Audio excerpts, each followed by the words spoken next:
Welcome back. If you are just joining us, this is INX Prime Live. Remember, we are on your screens every single Monday to Friday between the hours of 6 p.m. and 8 p.m. Now, Dr. Riaz Ismail, who is the chairperson of the Western Cape branch of the Islamic Medical Association of South Africa and one of the conveners of the 42nd IMA annual convention. Now, the IMASA was founded in the 1980s and enjoys quite a rich history of providing healthcare to the underprivileged. Now, IMASA not only offers medical care to those in need, but also serves as a representative body for Muslim doctors and allied health professionals. Now, Dr. Ismail will tell us more about the 42nd annual convention and the ongoing efforts of IMASA. Assalamu alaikum and welcome to Prime Live, Doctor.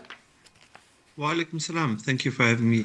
It's a pleasure having you, and I'm glad that we are having this conversation. Now, Dr. Ismail, I just wanted to find out, can you tell us more about the history and mission of the Islamic Medical Association of South Africa? The IMA was started in the 80s by a group of concerned Muslim professionals who saw a need for, firstly, service to the community, but secondly, a way to be able to pay zakah on the amanat we've been given in terms of the profession that we carry. It's easy enough to pay money, but to pay with your time is of a lot more benefit to the community. And that's how the IMA was started and founded. And from the humble beginnings in Durban, it is now spread through to us having 3 major branches in the country and 8 sub-branches, with our membership growing continuously in all the healthcare disciplines. Yeah, that's incredible. I just want to touch on that growth in particular, we are looking at the fact that, it's been around since the 1980s. How has the organization's mission evolved since the inception during the apartheid era in particular? So in the apartheid era, the main focus was primary health care, and most of the clinics that were founded were in the Durban areas, in the rural areas, and where primary health care is delivered. They see anything between 40 and 60,000 patients per year that we manage in the clinics and perform a very vital function. Since that time, healthcare has evolved as we've gone along to the point where we're now offering cataracts in Gauteng province, renal dialysis in Gauteng, Durban, as well as Cape Town. We are offering a wide variety of screening at different massages. We're offering access to healthcare for a variety of people by utilizing zakah funds, and where we are able to, we try and facilitate access to treatment for people. So there's been a good evolution since we started in the 80s. Oh, that's great. And I just want to touch a little bit more on IMASA. Now, we know that you guys are hosting, the 42nd annual convention very, very soon. Could you share some highlights and key themes that will actually be addressed at this year's event? I know a lot of people are very excited for this year's event. Not as excited as we are to have them. So the theme this year is healthy families, healthy communities. We're looking at a concept of once the family, which is the keystone of the communities, is established, is able to function in an appropriate manner, then the communities themselves will benefit in the long run. And once the communities benefit, the country benefits. We know that healthy communities established throughout the country will serve the country better. So we have a host of themes that will carry us through a spouse program, a student program, as well as, of course, the main delegate scientific program. Within the scientific program, we're covering topics which go from AI, because AI is with us everywhere, and how does it affect our medical health care? We're looking at our screening, which we're doing in various ways. Within the Western Cape, I can speak for specifically, our screening program once a month at different massages and community centers focus on the elderly. And we're looking at a variety of services offered, so up to and including GPs, pharmacists, nurses. We've got a specialist ENT surgeon who assists us. We've got physiotherapy, and we offer a holistic service at the screening programs. It's only but fair that we have a report back of the kind of services we've been offering at the convention and the lessons learned on how to improve. We have plenary sessions. One of the big plenary sessions is on marriage. Because we have Dr. Kajika, who is a psychiatrist, and she's passionate about the fact that she wants to ensure that marriages, firstly, are happening, and secondly, that they're healthy. And we know that a healthy community needs healthy marriages to sustain itself. Our second plenary is on Palestine and lessons from Palestine. There are many lessons to be learned. The lessons from us as healthcare professionals, how to deliver healthcare aid, the mechanisms behind it. We're seeing that in the Western Cape at the moment is a flood-ravaged province as a whole. There are many NGOs that are doing the work. The IMA needs to, in some or other way, support at some particular point. So we need to learn from that and how we can support. Then we've got one specific topic on emergency medicine, looking at specifically disaster management and how to implement that and how to manage with the latest tools that you have in the emergency unit. We're also looking at a holistic approach. Our conventions are usually holistic. So we cater for the physical. There's a beach walk on Sunday morning down at Strand Beach. The spiritual aspect, we have Sheikh Ridwan Ismail from the Hafiz Academy who'll be showcasing translation of the Quran and learning how to translate, as well as learning the words of the Quran, so to make us better professionals. Without the Quran, we're nothing. We need to know all of that. And then, of course, mental stimulation. And that's all the topics in the programs that we are going to be seeing. Our FIMA, or International Federation, where all the IMAs belong to, is having their council meetings 2 days before our meeting, and many of the speakers and attendees of FIMA will be staying on for our convention, which adds an international flavor. And that means we can have a host of interactions with different speakers and delegates who bring a wealth of knowledge. For example, many of them are running Islamic hospitals in the countries where they come from. And with that kind of knowledge, it just helps us to grow to the next level. We're looking at 25 different countries being represented within FEMA and coming to visit us. So therefore, with a lot of them staying on, it's a wealth of international knowledge that we can have.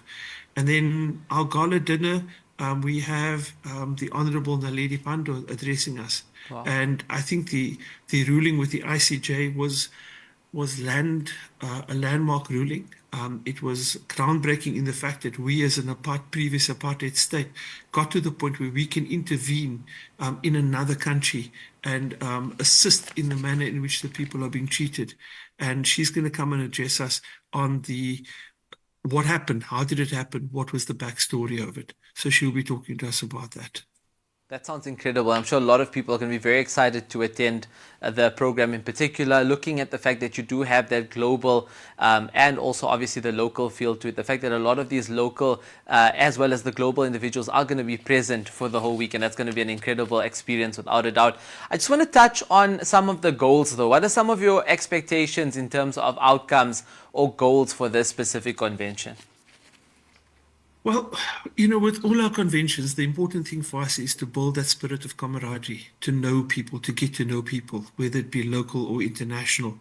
To be able to pick up the phone and phone a colleague in a different province who you've met via the convention to assist either with a medical case or just you have kids that are being placed in a different province. Just to get that kind of interaction. That's the first big one. Secondly, to obviously increase our knowledge. And to increase our knowledge, both, as I said, from a spiritual perspective, as well as all the medical knowledge. Just coupled to that, we have CPD points that every healthcare professional has to obtain every year to remain registered. And this year we have 16 points that we've applied for. 11 points have been granted for normal CPD and 5 ethics points. So that's a good balance of ethics of CPD points for the whole convention. And then the third big outcome we want is to just build international relations. Because as a local IMA, we need to be able to establish that international reach and be able to reach out to different countries for their expertise, for their knowledge, and for them to be able to help us to grow further. No, without a doubt. I mean, looking at you as the chairperson or the chairman in that sense of the Western Cape branch, I just wanted to understand more in terms of the specific or unique challenges and opportunities, that are facing you in your region compared to maybe perhaps a lot of the other areas in South Africa. I mean, being in the Western Cape has its own challenges on its own, right? It does. We are blessed in a way that we've got a fairly good health system. And that means that the challenges that the KZN face or Eastern Cape face is not as great as the ones we face, but we still have challenges to face. One of the big projects that we run in the Western Cape is renal dialysis. And what we do is we have patients who are turned away, not turned away, but are eligible for dialysis on the hospital, on the Department of Health system, but at a particular point, they don't have space for them on the system. So what we do is we cover them for an interim period with dialysis. We fund that dialysis in private, and we cover them for an interim period until a space opens on the Department of Health system. What we also do is there are patients who qualify for dialysis, but who will not get onto dialysis within the Department of Health. We will fund them for a year until they can afford until their medical aid kicks in, and then the medical aid will carry them forward from there. So that's one of the big challenges we have, and that's what we are trying to overcome. And alhamdulillah, we've got up to 15 patients per year that we're dialyzing with donations from the public and from gracious businesses who sponsor us during our conventions that help us to get to this point. No, it's definitely a very important and exciting time right now. I just want to touch on the actual, IMASA platform as well. I mean, the fact that you guys have about 1,500, medical as well as allied health professionals as members in particular. I just wanted to understand, when it comes to that support base that's so important, how does IMASA support the professional development as well as the collaboration among its members? So we have local regional CPD programs where we will look at a host of topics. We've covered a wide range of topics within the region. Certainly in the Western Cape, we've looked at even things like wealth management from a Sharia perspective. How do you set up your will? How do you manage your legacy after you've passed away? All of those things are important because it's things that we don't often think about. And as healthcare professionals, you sometimes are too busy to give heed to the important things which have to be done. We look at those CPD meetings as a group regionally, and then nationally we have webinars where we will have anything up to 500 people on a webinar with a topic that is carefully chosen to make sure that we can both learn from it as well as then grow from it. We also look at the needs of what people come to us with. So if a particular grouping have got a study in mind or wish to address a particular population grouping, we will assist them with the administrative support and where we can financial support. We look at the communities, we try and build the communities. So coming up in September, we have the FIMA Save Life campaign again, where we spend a whole day where we teach individuals and families on how to do resuscitation.